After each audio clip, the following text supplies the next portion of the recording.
O boom e a recessão do pós-guerra, ou seja, pós-Primeira Guerra Mundial, que aconteceu entre os anos de 1919 e 1922.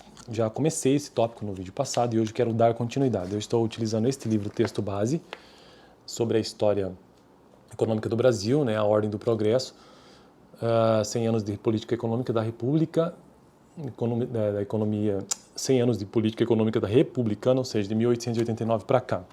A história econômica do Brasil é preciso entender desde o seu surgimento, né, desde a sua conquista, ou desde o seu descobrimento lá pelos portugueses do ano de 1500 para cá. Mas eu resolvi começar a partir da República, ou seja, 1889, por conta da facilidade ou da menos dificuldade do entendimento das políticas econômicas dos períodos, né? Ou seja, dos presidentes de fato, porque cada um tem a sua política econômica, né? Então, eu achei melhor começar a partir daí. Mas o ideal é que, para entender a economia brasileira, se entenda a partir dos seus ciclos básicos, pelo menos, né? Ciclo dos minérios, ali, ciclo do ouro, ciclo da cana-de-açúcar, entre outros ciclos importantes. Esse período aqui da República, basicamente, são dois ciclos. O ciclo do café está acontecendo nesse período, forte presença no Brasil, forte impacto na economia brasileira, e também o ciclo da borracha, o ciclo do cacau também estava acontecendo.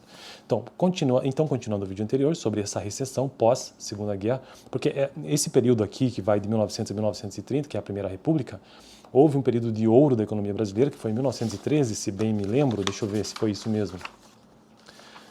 1900 e... a Era de Ouro, né? 1900 até 1913, depois disso veio a Primeira Guerra Mundial, 1914, 1918, o que deu um problema, né? No mundo todo, na verdade. E agora estou no tópico sobre o boom e a recessão do pós-guerra, 1919 e 1922. O rápido boom nos países centrais teve, lá naqueles envolvidos na Primeira Guerra, os países de primeiro mundo. Entretanto, vida curta, houve um boom. A adoção de políticas monetárias restritivas nos dois principais centros financeiros internacionais, em resposta à persistência de fortes pressões inflacionárias após o fim da guerra, precipitou o início da violenta recessão nos Estados Unidos e no Reino Unido, e queda vertiginosa dos preços internacionais a partir de meados de 1920. Então, uma política monetária restritiva, que aconteceu principalmente nos Estados Unidos e na Inglaterra, com o objetivo de controlar a inflação, também surtiu seu efeito no resto do mundo, né? Fazendo com que os preços internacionais despencassem a partir dos anos 20. O colapso dos preços internacionais de produtos primários teve efeito devastador sobre a posição externa brasileira, que era basicamente uma posição exportadora de café, de produto primário. A violenta queda das exportações ocorreu simultaneamente à aceleração tardia do volume de importações estimuladas pelo boom e pela apreciação cambial anterior, provocando súbita reversão da balança comercial em meados de 1920.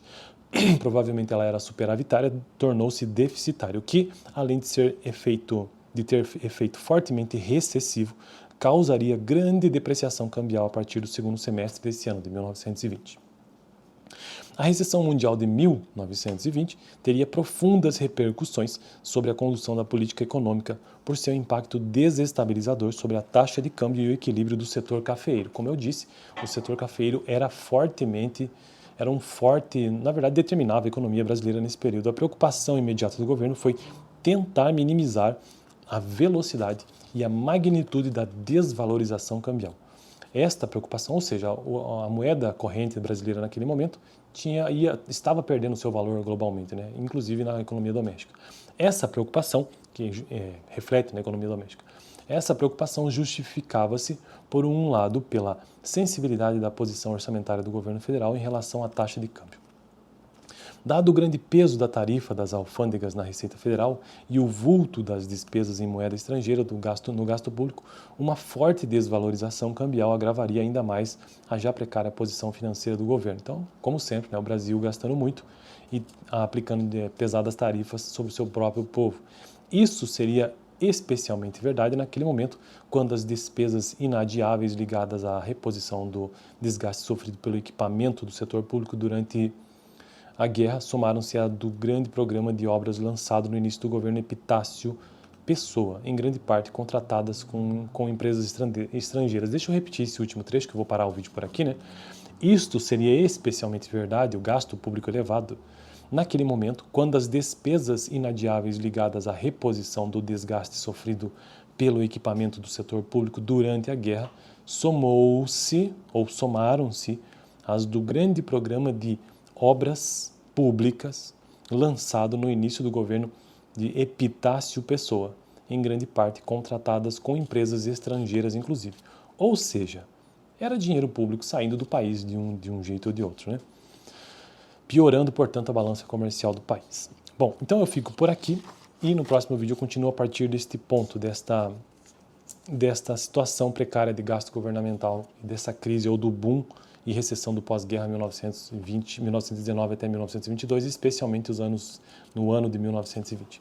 Estou construindo uma playlist nesse canal de forma bem básica, introdutória e elementar sobre a história da economia brasileira e estou utilizando este pequeno livro aqui.